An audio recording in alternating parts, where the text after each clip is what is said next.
thank you for those who have subscribed my YouTube channel. Okay, and today I'm going to give you a very interesting topic. This is about someone's journey from Indonesia to finally being able to settle down in Sydney, Australia. Of course, there are a lot of stories to tell, the dynamics in the journey, as well as the values that you can learn from the story.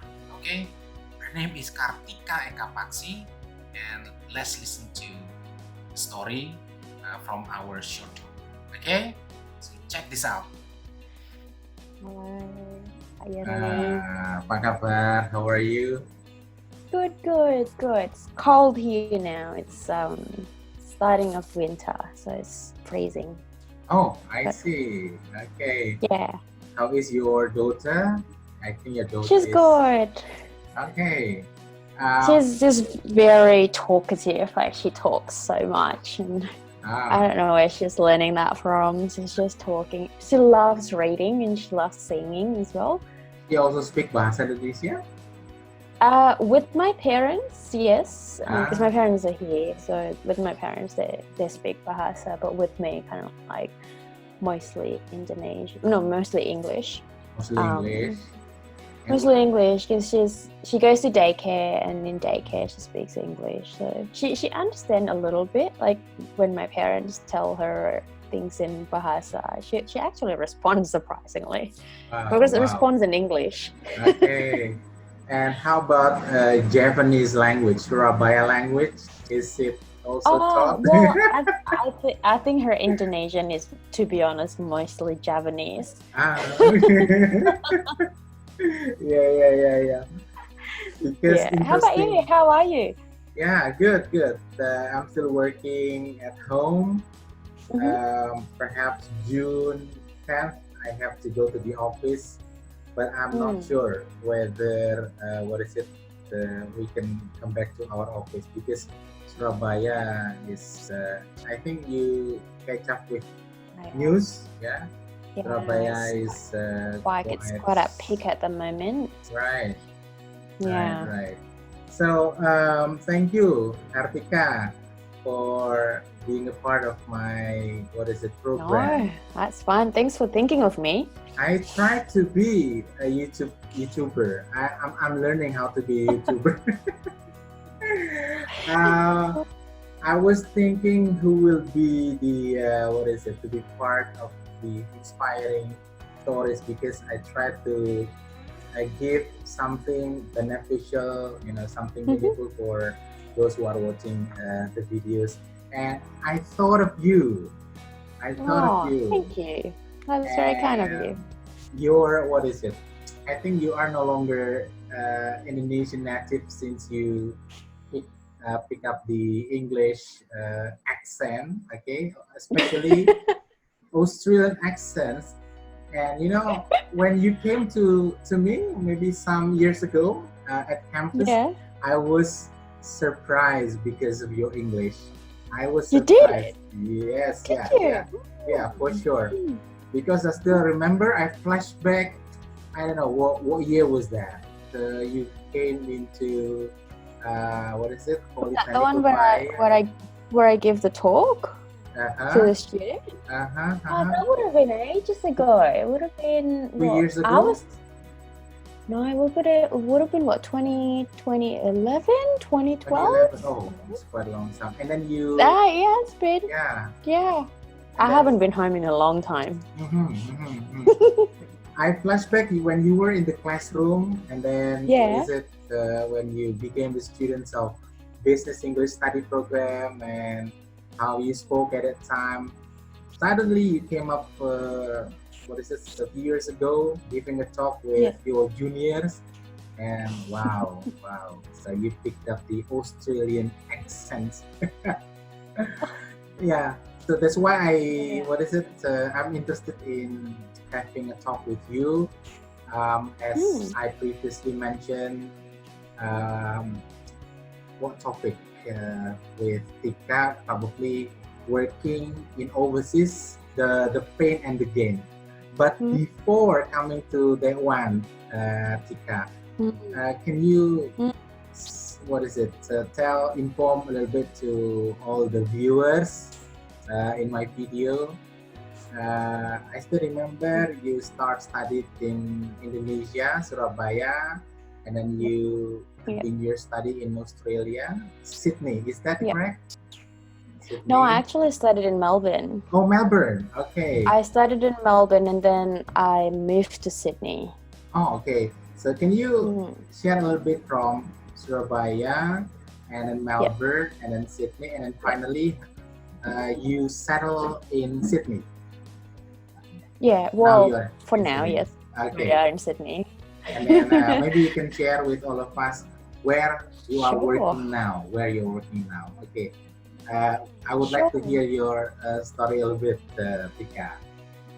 Okay. So,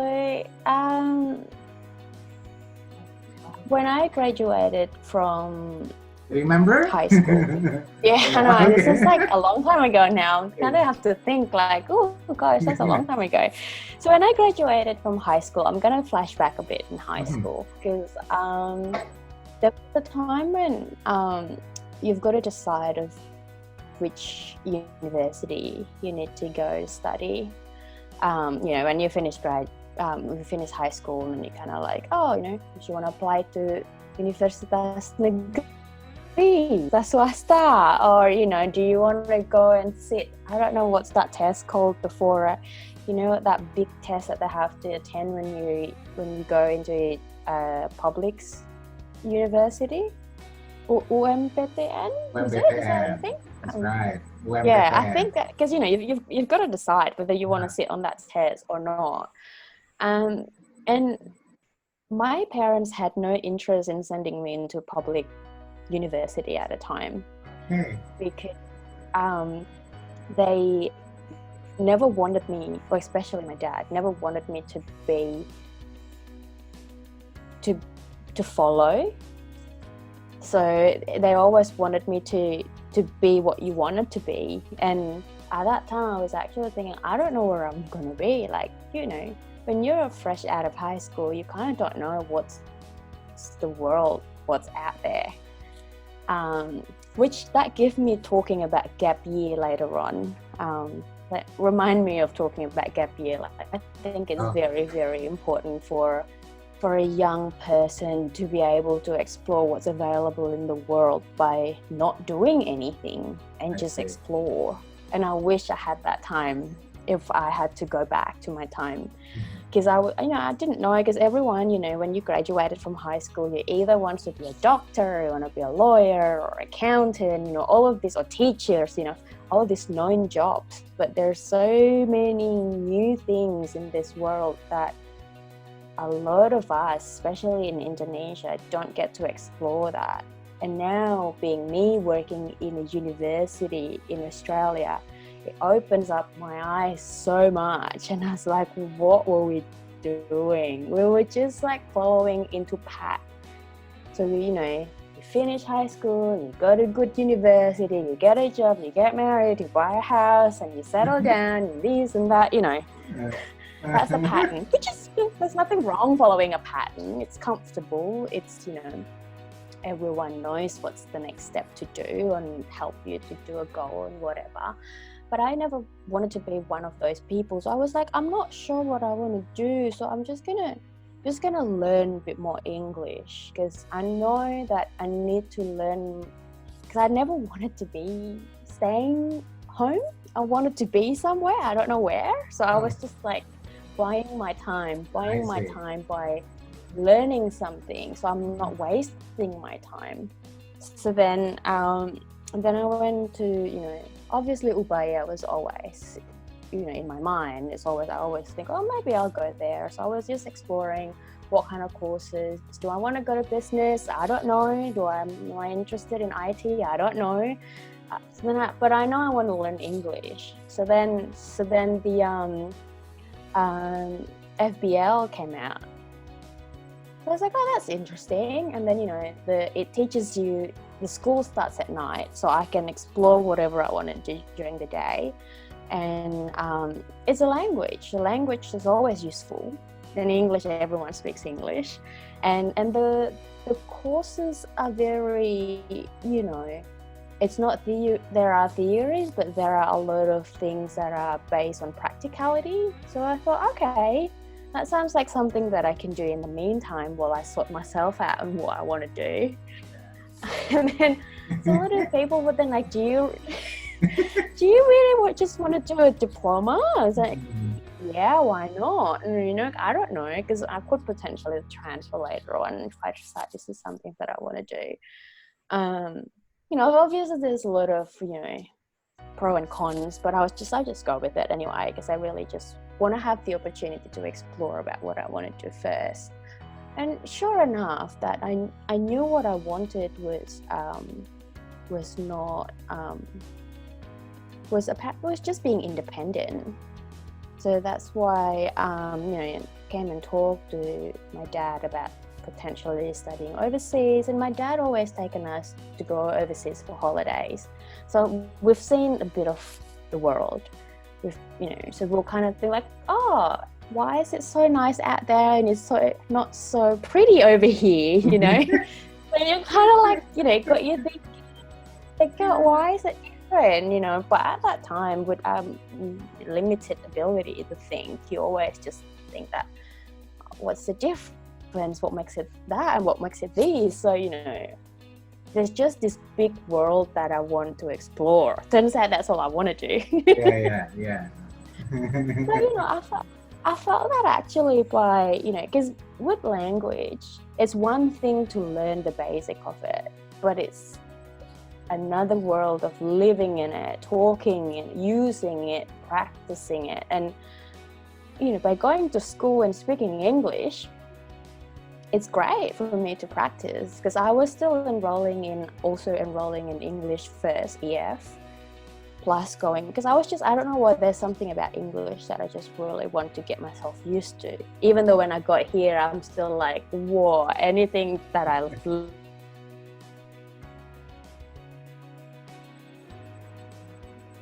learn, it was just like, it turns out when I'm here, what I learn, English, people are actually very tolerant. They know that you're coming from a different country, and they appreciate you for exploring their tradition, their culture, and their language.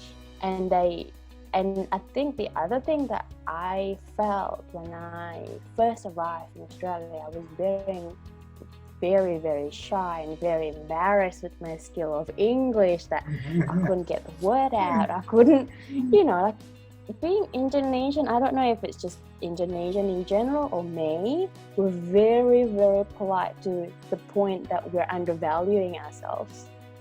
We're not proud of what we have, and we should be. And I think a lot of that, it could go way back into, the way we've been brought up, the way the education systems, or maybe that's what they want us to be, being a follower and being just, you do what we told you, which, could be. But in here, it's kind of like everything is very liberating and very free. Anyway, I've gone off topic. So, Okay. I like to hear the story. FBL has definitely helped me in, helping me exploring what I wanted to do, and then helping me with building a foundation of, speaking English and using it every day, which is very great. And also giving me the opportunity to see people through their internship programs. It's just amazing, because, I had an internship in Hotel Majapahit. Japahit, I still remember that one. Yeah. And I dealt with, I was doing a public relations internship there, which it was it's an eye-opening experience to be able to work with experienced people. And I'm still in touch with people that are working there as well, believe it or not. Yeah. So it's great. And, you build network from there, And that's the part that I also learned, that, being in the industry, you shouldn't be shy. You should just keep your networking, and then just, make yourself equal, stand proud. That's the one thing that I that's probably my message that I'm trying to convey to young people, that you need to stand tall and be proud of what you have and what you can do.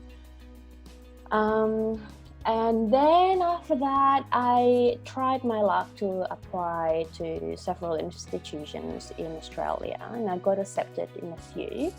But my parents were assessing, the countries and the living costs. Obviously, living overseas is expensive, and I was self-funded. So my parents decided to send me to Deakin University in Melbourne. And that's also another controversial decision, because a lot of people would go, because a lot of people, why don't you go to RMIT? RMIT is like right bang in the middle of the city. So it's kind of like famous for a lot of international students goes there. And I'm like, my dad also thinks that maybe you won't be studying much if you live in the city. Well, that's true. Yeah. So then I actually decided to go to Deakin University, which was sort of a bit of not too far from the city, probably about 45 minutes, an hour drive in a suburb. But by living there, because it's a bit secluded, so I actually got to focus on my study and work. Because as an international student in Australia, you're allowed to work for 20 hours per week. Okay. And by just doing, sorry? You start working since early semesters? Since before I started my uni. Oh, okay, all right, okay, yeah. Great. Yeah. Oh, sorry. Just give me 1 second. Hey, it's okay. I'm just on a call. Yeah. Yeah. Sorry. Yeah. It's okay. Yeah. So. Wow. So then because my parents just told me that I can afford your tuition fees, but you've got to sort yourself out for your living costs. So then I was like, okay. So it got me thinking. Because my parents were always like, you need to also help your parents. You can't just go there and pay and then just sit there and study, and right. Also to make the most out of it as well. So I applied for just like waitressing position in a franchise called Nando's. I don't know if you've heard it. You've probably seen it in Malaysia or Singapore. They sell fried chicken or grilled chicken, Portuguese style. So I put in my resume there, and I'll work there in register and just waitressing and all that kind of stuff. It sounds basic, but I've actually learned a lot. I learned customer service. That's one thing. It's so different, like there's and I think also one of the things here, because you get paid around, because minimum wages here is fairly good, like it could cover your basics really easily. So by working 20 hours per week at that waitressing wage, I could actually pay for my own rent and food, because food, if you buy groceries and all that kind of stuff, if you don't go out that much, it's actually quite manageable. So you're living basics, but you get by, and then you focus on your study and party once in a while and try to find a cheap deal in uni. So I actually studied a bachelor degree in Deakin. So everyone always thought, you're going to Australia, you're doing your master degree. And actually, I'm not. I'm not doing master degree, because and I'm actually glad that I didn't take my master degree, because if I did, my boss probably would be scared of me, and I would be overqualified to be in certain positions. Okay. Because when you have a master degree, it's a bit awkward to apply for an entry-level position. So, whilst in Australia, they really value your experience, and education comes second. Was it a part of the strategy in order to, smoothly getting into the the professional field there in Australia? Was that part of the strategy Well, yours? I only found out later on Okay. that it wasn't like intentionally, but my plan was because I wasn't confident doing a master degree, and also because part of the study that I've done in Indonesia, it wasn't actually acknowledged as a bachelor degree anyway. So, and it wasn't a bachelor degree because we were doing diploma. So, and it wasn't transferable or anything like that. So, you know, they were saying that you could only start from scratch doing a bachelor degree, and I was like, all right, it's fine. So, bachelor degree was 3 years in Deakin.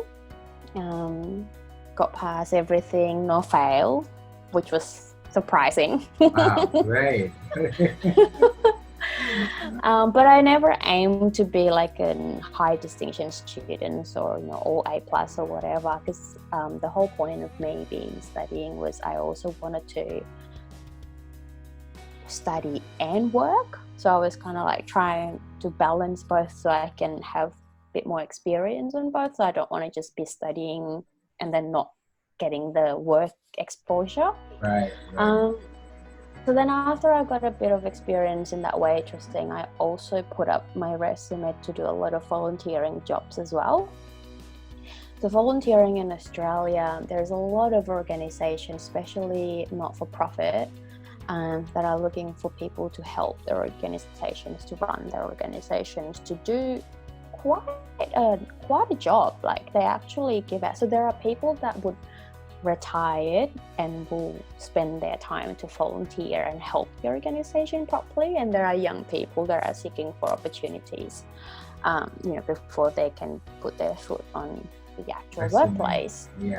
Yeah, and they actually meet in the middle, because all these, like, you know, seniors people that are retired and, you know, passing on the knowledge to the young people that just started the world. So, you know, that I get to meet quite a lot of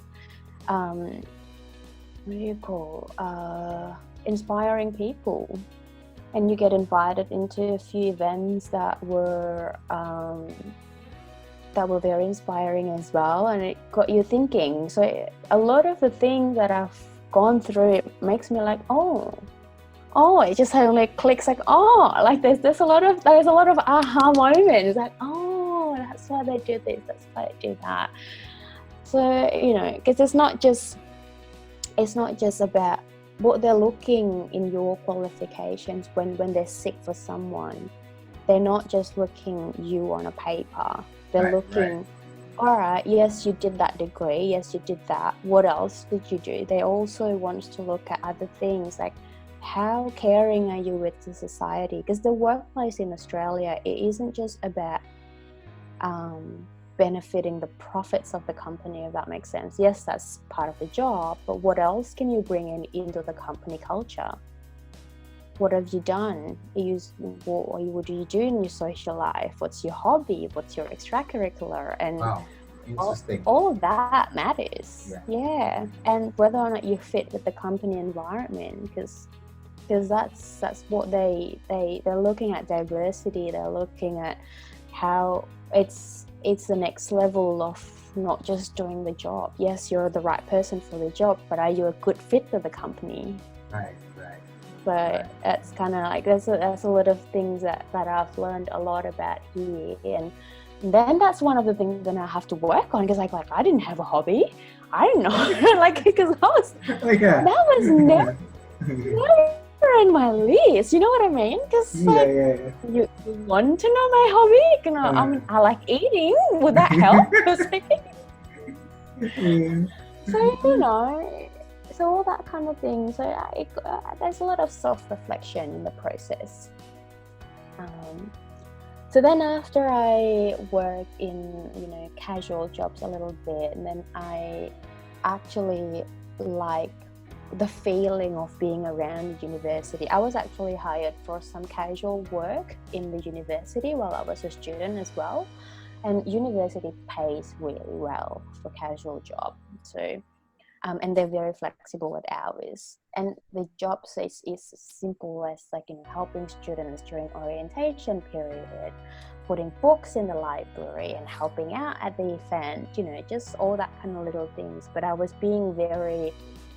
showing my commitment to the person who hired students for these particular jobs, and she was really impressed with how I was always being reliable and punctual, because apparently that's one of the difficult things to find in students, being reliable. Okay, right. So there's a lot of students just saying, all right, I'll be there, but they don't turn up, that kind of thing. So just me being turn up on time was apparently impressive. So I was like, okay, I can do that. So then because of that, then there was a job opening, like a permanent job opening at Deakin University as well, where I was working casually. So one of the staff members was leaving. And then the boss was like, you've been casually working here for a bit, why don't you apply? And I was like, oh, okay, I'll think about it. Okay. Yeah, so then another person who was leaving, she was very encouraging me, like, you did a really good job, like you're very, because I was still at that point that I just do my job, like, but people in here, they help you to reflect how valuable you are at the company, and I think that's a very important value to have as a company, or to do to the staff member, because the empowerment and the encouragement that they do to their staff member, it could lift that one person's spirits, and they would do above and beyond for the company even more. Wow. If you know what I mean, because if you feel good because someone else makes you feel good, and then the positive energy is just giving a positive synergy to whatever you're doing, because everyone is just positive, and that's what I felt like it's been my biggest accomplishment. I mean, Wow. It sounds so simple. Sounds so simple, but it comes from, I don't know, I've never worked for long in Indonesia, but I know that the culture is not very appreciative to things that, it's not, even if it does appreciate, if it's probably monetarily, it's expressed in a different way. It's never fulfilled. I don't know, like in here you feel happy, like, you've done something, you've done amazing things, and people praise you. They're like, we're amazing, you did this, like all of these positive words. And I think it's just how they're being brought up. I don't know. And also it's the same way with raising kids as well in here. There's so many things that I learn about giving encouragement, giving positive feedback, and it makes you want to do more if you're recognized of what you do. Right. So that's my biggest takeaway of everything that I've done so far. So it's different, it's different situation there and in Indonesia, specifically Surabaya. And it helps to reduce the stress level as well, because when you're stressed, yes, you're stressed when you're doing the project. But then when someone actually acknowledges what you do and tells you that you're doing a good job, that you're making a huge difference for the future, it's sort of like, I'm doing something good. Wow. I'm doing something right here. I can feel that. So and that's been most of the workplace that I've been in Australia, it has been like that. So, and that's what I felt like, it's not that's it. So when you're happy going to work, do what you need to do. It's I think like that's a good thing to have, that you're happy to do your job, and not just because you've got to do it, but because you want to do it, and you're acknowledging that you're doing a good thing. So I started doing that job in Deakin University, and everything just flows there, and everything was working fine until my now husband, before was boyfriend, find a job offer in Sydney because he works in finance. He works in investment industry, and Melbourne was probably not known as the capital of investment city, and Sydney is. So he found a job in Sydney, and then he was like, all right, do you want to go with me? I'm like, fine. Okay. Yeah, so he got me moved to Sydney. So I found a job first in Sydney first thing before I ever decided to move to Sydney. And we did, and I found a job not long after he said, let's move to Sydney. I was like, all right, fine, I got a job. Now I think we can move. So you moved to Sydney, what year? What year was it? Moved to Sydney, do you remember what year? 2013, 14. Oh, okay. Yeah, 13, 14. I think he moved in 2013 and I moved in 2014. So I moved maybe 8 months after he moved to Sydney first. Yeah. I was waiting for his thing to be stable to make sure that it was actually a real thing. I was like, make sure you pass your probation and then I could move. So Right. Should be, what is it, in a promising or stable situation, then you can move in, yeah? yeah, of course. You can't just rely on your life on something, because he was just my boyfriend. He wasn't my husband. So I was like, I've got to assess all the risk. How long did you, probably flashback when you, when you were in the situation of boyfriend and girlfriend? How many years did you get along? The courtship? Do you remember? Before 11, probably about 5 years until we got married. Years. Oh, 5 years. Wow. I think the same as mine, Tika. 5 years. Yeah. Yeah, you need to make sure it's the right person, right? Right. Make sure this person stick along. Yeah. Excellent. Interesting. Yeah. So after you moved into Sydney and everything is sounds promising, stable. Yeah. Decided yourself. Yeah, and then it was kind of like, what, do you want to keep me or not? Yeah, that's that. And then we got married in 2016. Yeah, that's when we both were already in Sydney. But at the start, we always think, because we're from Melbourne. I mean, Melburnian is always a bit more chill. Like they're known as a bit more laid back compared to Sydney. Sydney is a bit like Jakarta, so always busy, hustle bustle, and everyone just kind of bang bang bang bang and go kind of thing. And house in Sydney is also very expensive. So we never thought that we're gonna settle in Sydney. So we're like, maybe Sydney is just gonna be for a couple of years, and we just move back to Melbourne. Yeah. We just take advantage of gain the experience and then move back to Melbourne. But here we are. Bought a house in Sydney. Now it's in Sydney. Basically, you're the permanent citizen already, yeah, Tika, yeah? I'm a citizen here, yes. Okay. Yeah, so I was on a student visa. So I was studying, I started studying in 2009. I graduated in 2011. And then I got my PR in 2013. Oh, okay.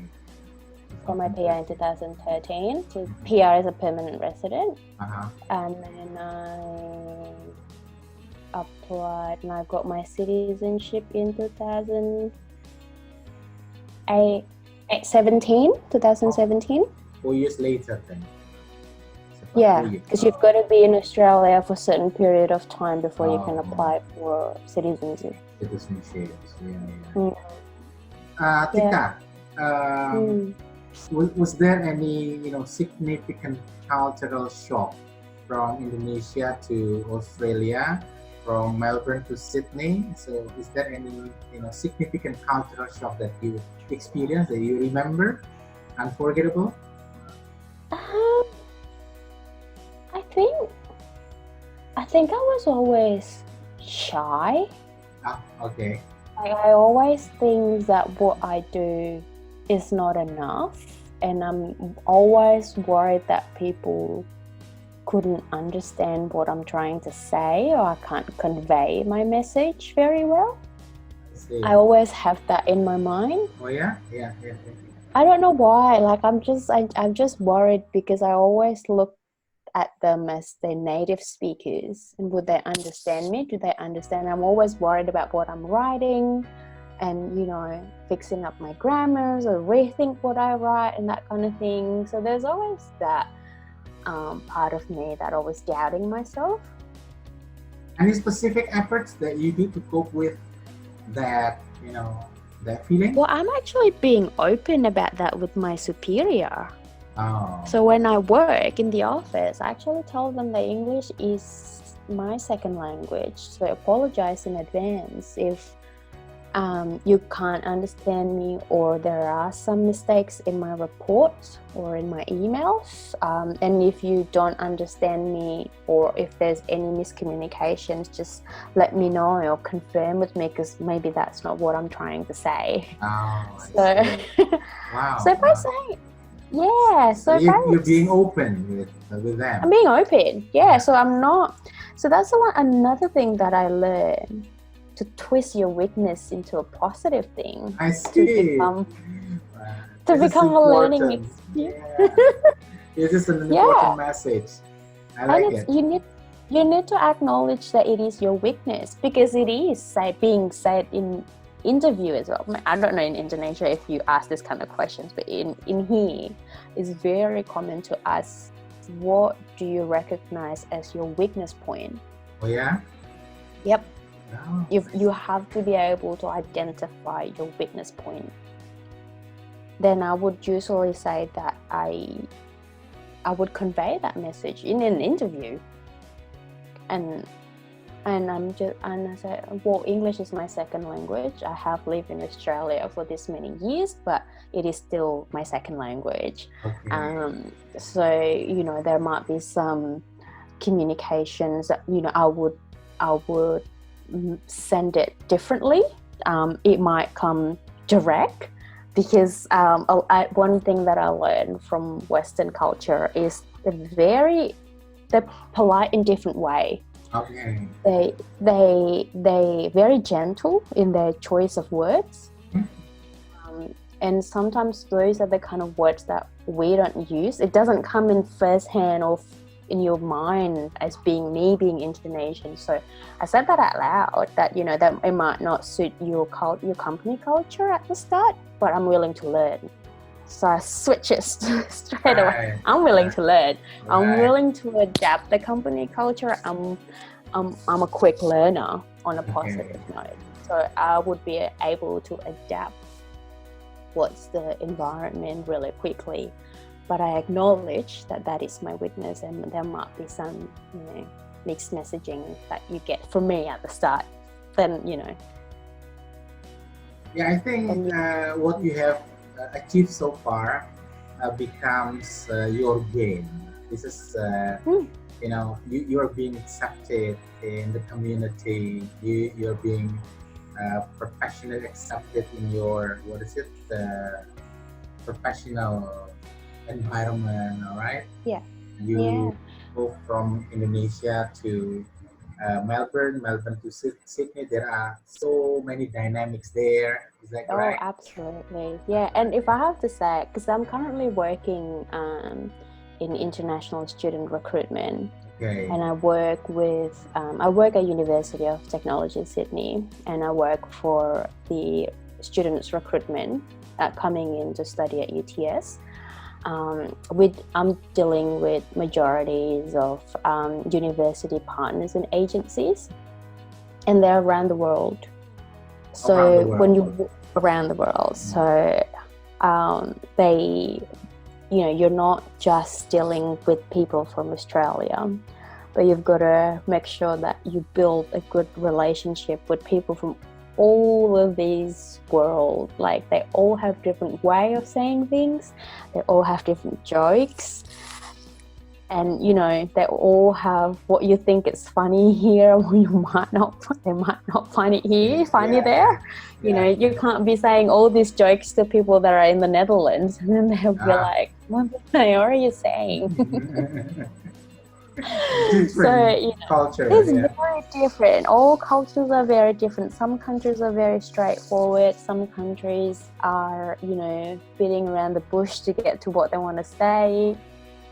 You know, but what you've got to remember is they appreciate where you're coming from. They try to understand why you say or you do such things. So whilst you can only try your best to be accepted by what they presume it's acceptable, but you know, never look down on yourself. So that's what, like, you know, you've just got to stand proud of who you are. Wow. So I see different Tika. Really, if I have to tell you the truth, I see different Tika. What I see right now, I think, is the result of the process. How many years since you left Indonesia? More than 10 years? 11 years, yes. 11 years, right. 11 Yeah. years. So 11 years of process of, I don't know, the dynamics, yeah. And I think you also experience the pain as an individual who started, you know, being accepted in the Australian community or environment. Is that right? Of course. What pain that you remember? What was that? One example of pain that you experienced that you can share. Just one pain. Saying that you shouldn't talk about pain. Yeah. The last time is pain that you remember. No, the computer is telling you to not talk about pain. Oh, okay. Okay. Because well, see, that's the thing, right? It's not really a pain when you see what you're doing is going to take you to where you want it to be. Okay. Because, you know, yes, you're far from your family. Yes, it's hard at a time. Yes, you miss them. Okay, That's the part, I think, that's a missing of your family, yeah?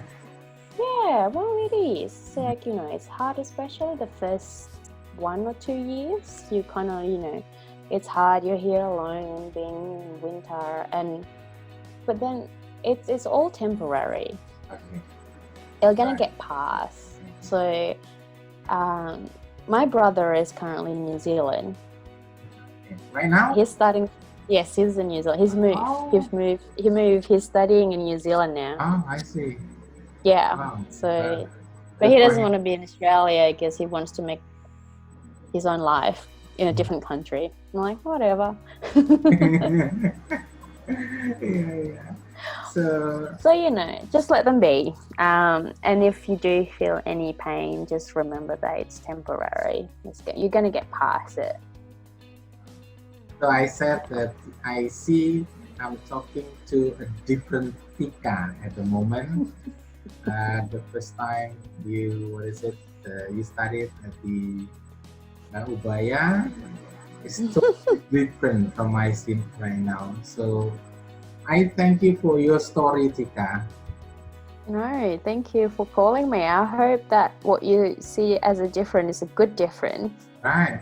So I really appreciate all the processes that you share with me today, and I hope this story can be, you know, watched or can be seen by the others for those who are pursuing their dream to study abroad or to live abroad, right? Yeah. Since you are now Australian citizen, is that correct? Yeah, well, Indonesian doesn't leave me much choice to keep them. How about your dad If and I, mom? How about your dad and oh, mom? they're still Indonesian. Okay, Yeah, okay. they've got too many things to They're, leave behind. they're still there, right? They're still with They're you? still in Australia at the moment. I'm still reluctant to send them home because of COVID. Yeah, yeah, yeah. Right. Yeah. Especially Surabaya, Tika. Yeah, at the moment is not a good time. Probably I'll wait until it's settled down and, you know, they'll go home eventually.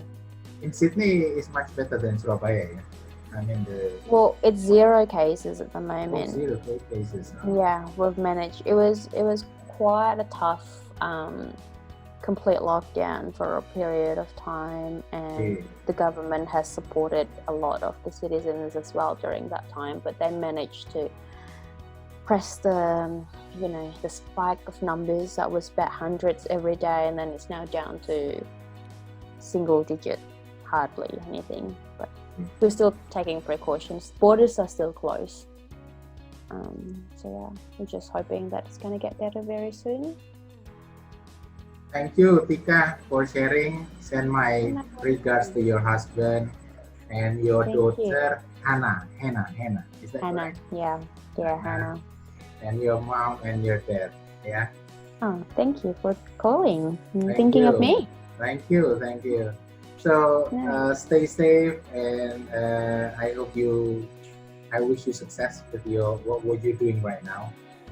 Thank Maybe you. You too. some other time we can Zoom with your juniors. Maybe I will schedule it later.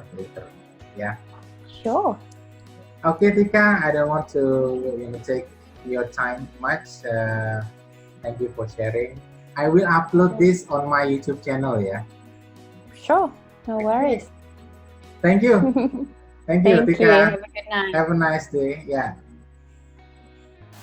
So, interesting, isn't it?